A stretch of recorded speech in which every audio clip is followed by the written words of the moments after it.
बिस्मिल्लाहिर्रहमानिर्रहीम। अस्सलामुअलैकुम। दी Urdu Islamic teacher के प्यारे नाजरीन, ख़वातीन व हज़रात, आज हम आपकी खिदमत में एक वजीफ़ा लेकर हाज़िर हुए हैं। ये अमल कुरान पाक के पारा नंबर 21 सूरह अल अनकबूत की आयत नंबर 62 का ये वजीफ़ा है।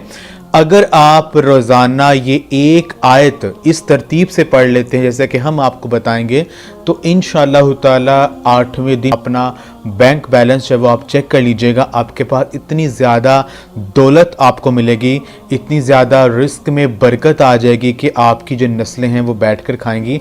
आपके रिस्क में, मालो दौलत में बेपनाह इजाफा होना शुरू हो जाएगा।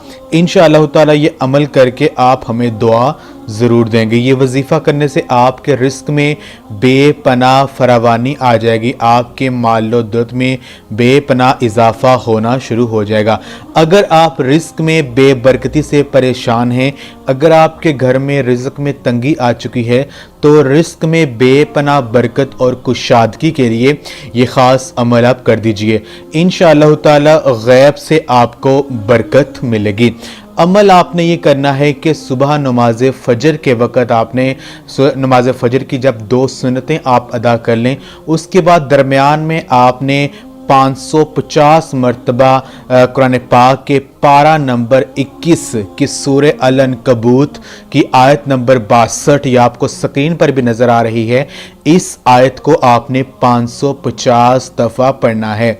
इस आयत का मफ़हूम यह है कि अल्लाह तबारक व तआला अपने बंदों में से जिसके लिए चाहे रोज़ी फराह कर देता है और जिसके लिए चाहे उसके लिए तंग कर देता है। बेशक हर चीज़ का जानने वाला अल्लाह तबारक व तआला है। तो आपने ये अमल सुबह नमाज फ़जर के वक़्त 2 सुन्नतें अदा करने के बाद, यानी फ़राइज़ पढ़ने से पहले पहले ये अमल आपके ने करना है। इंशाअल्लाह ताला अल्लाह पाक की गैबी मदद से आपके रिस्क में, आपके मालो दौलत में बेपनाह कुशादगी आ जाएगी। रिस्क में जो कमी है वो इंशाअल्लाह ताला ख़त्म हो जाएगी। ये ख़ास वजीफ़ा आप ख़ुद भी करें और इस वीडियो को सदका जारिया समझकर लाजमी शेयर भी करें। जज़ाकल्लाह।